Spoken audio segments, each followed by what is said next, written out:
Selanjutnya kita ke IHSG, pemirsa, di mana pada perdagangan jelang akhir pekan IHSG terpantau mengalami pelemahan yang cukup dalam.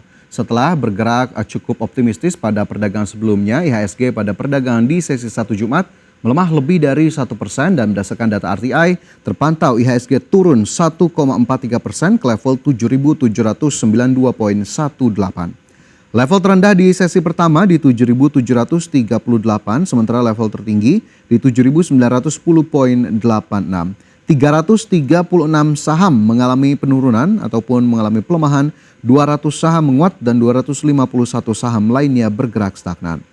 Koreksi yang terjadi pada perdagangan di sesi pertama ini berbanding terbalik dengan penguatan yang terjadi pada perdagangan Kamis di mana IHSG menguat 0,97%. Secara year to date, IHSG masih mencatatkan penguatan 7,14%.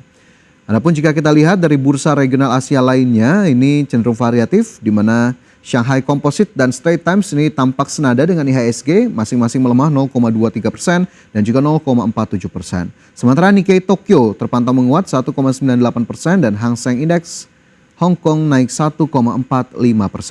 Pelemahan yang terjadi dari indeks harga saham gabungan ini ternyata tak searah dengan nilai tukar rupiah terhadap dolar Amerika Serikat, di mana rupiah justru mengalami penguatan pada perdagangan di sesi pertama, di mana rupiah menguat 0,93%, bergerak di level 15.090 per dolar Amerika Serikat.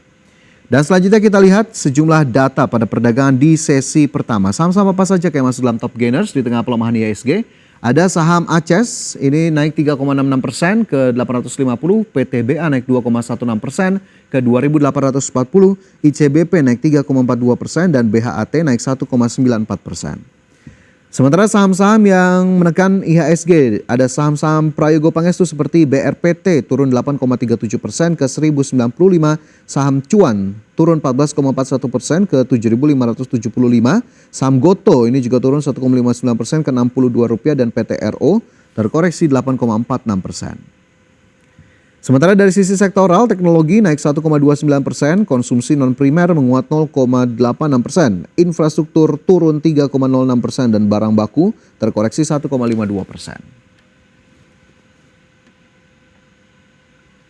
Dan pemirsa, informasi lainnya akan kami hadirkan usai jeda, tetaplah bersama kami.